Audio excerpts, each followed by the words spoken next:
Picture yourself standing on the walls of your city in the year 1400. You're a soldier, and you've heard the whispers carried by terrified merchants and refugees streaming in from the east.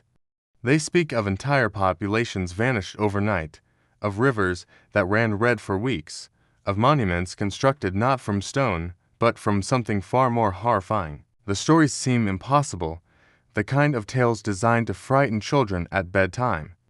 But then you see the dust clouds on the horizon, and you realize with creeping dread that every single word was true. The man approaching your gates has already killed millions, and he's just getting started. His name was Timur, though history would come to know him as Tamerlane, meaning Timur the Lame, after a battle wound left him with a permanent limp. Born in 1336 in what we now call Uzbekistan, he rose from minor nobility to become something the world had never quite seen before.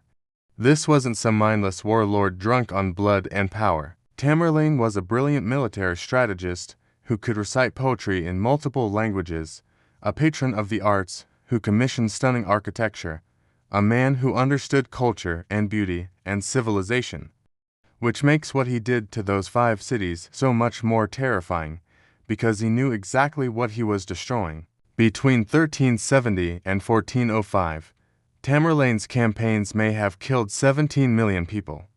To understand that number, you need to know that the entire world population at that time was only about 365 million souls.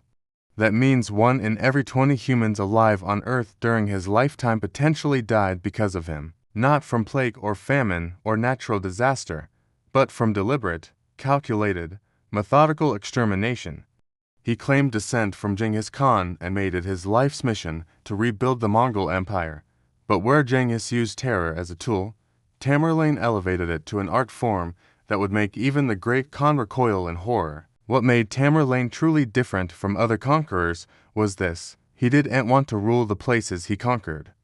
Most military leaders throughout history needed their captured cities intact, their populations alive to pay taxes, their infrastructure functioning to support the empire.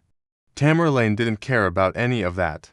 Submission wasn't enough for him. If a city resisted, or worse, if they dared to rebel after surrendering, he didn't just punish them. He made them cease to exist as if they had never been there at all. And here's what you need to understand about the sheer scale of what's coming. If you're drawn to the darkest corners of history, the stories that most people can't bear to hear, then you need to subscribe right now, because we're about to journey into territory that will fundamentally change how you understand human capacity for cruelty. This isn't entertainment. This is bearing witness to what actually happened, to real people who lived and died in ways that still echo through the centuries. Hit that subscribe button, because the truth of these 5 cities deserves to be remembered, no matter how much it haunts us.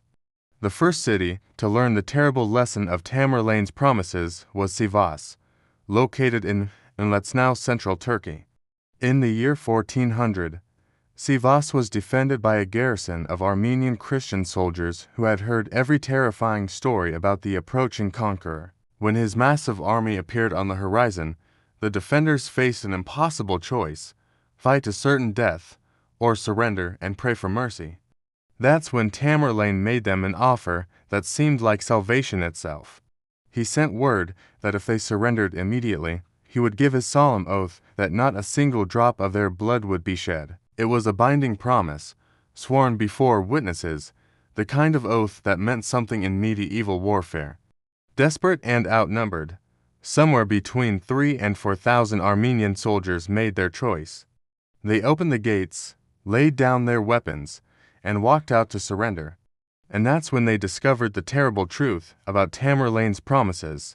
The soldiers of Sivas were immediately rounded up and marched outside the city walls, where Tamerlane's men had been digging.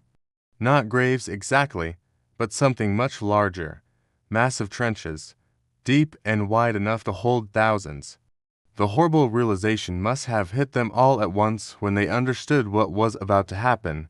Tamerlane had kept his promise. Not a single drop of blood would be shed, because he wasn't going to use swords or spears or arrows. He was going to bury them alive. Groups of prisoners were forced to the edges of the trenches and pushed in, not killed first, just pushed in while still breathing and aware. Then the dirt came, shovel loads at first, then cart loads, then torrents of earth pouring down on screaming men. The ones at the bottom were crushed by the weight of bodies falling on top of them. The ones higher up had to watch the dirt rise, covering their legs, their chests, their faces, suffocating in darkness. Some died within minutes.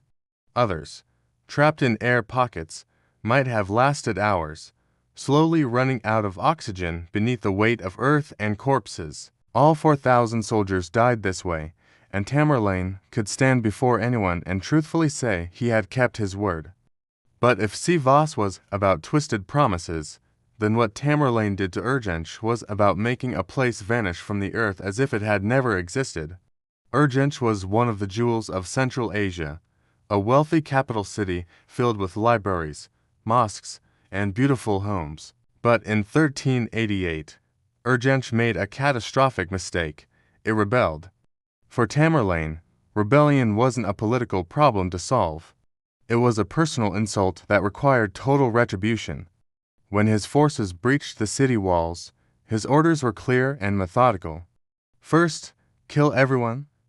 Men, women, children, elderly, rich, poor. Contemporary chroniclers describe the streets running with so much blood that it formed streams. But Tamerlane wasn't finished, because you can rebuild a city if the structures remain. So he gave his next order: level everything. Every building, every mosque. Even though Tamerlane himself was Muslim, every library with its precious manuscripts, every home, every well, every wall. His soldiers spent weeks tearing down Urgench stone by stone. The systematic destruction was so thorough that archaeologists today have trouble even figuring out where parts of the city used to be. Then Tamerlane did something that crossed from military brutality into something almost ritualistic. According to multiple historical sources, after the city was reduced to ruins, he ordered his men to plow the rubble and plant barley over it.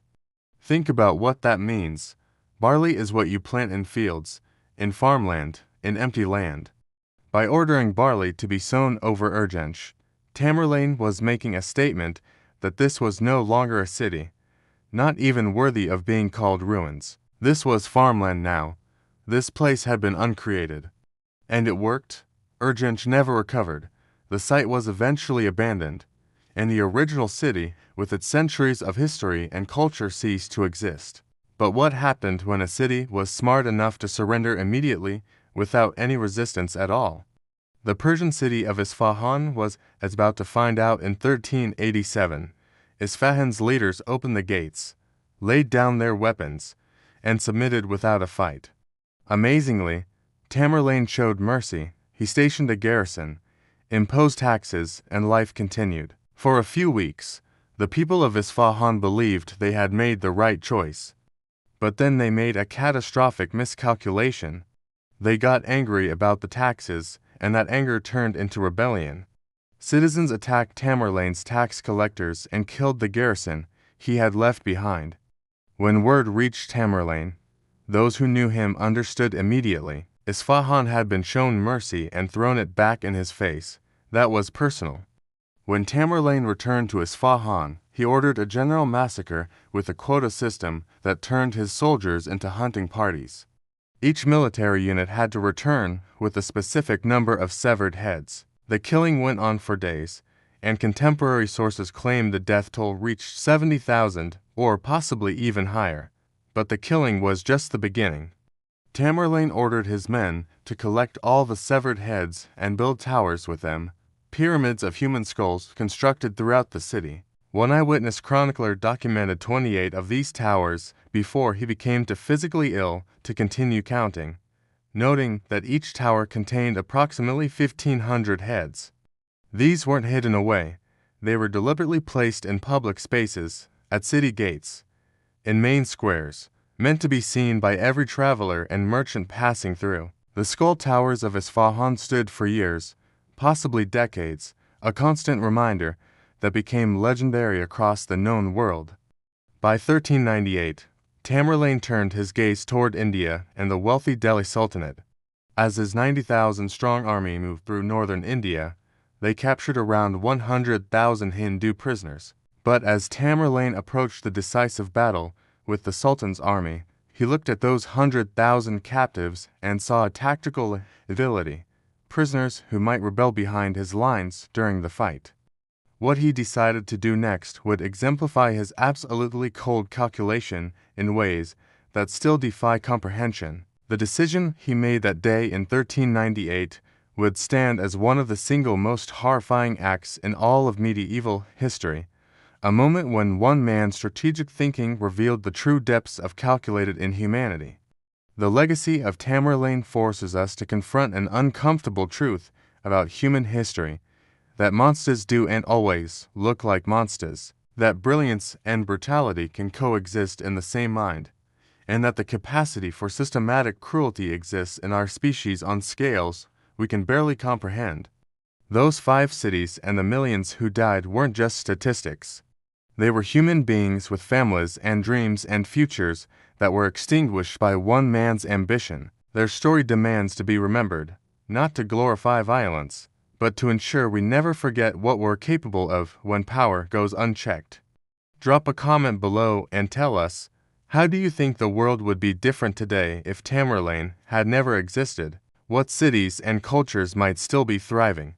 Share your thoughts, because these conversations about history's darkest chapters matter more than we realize.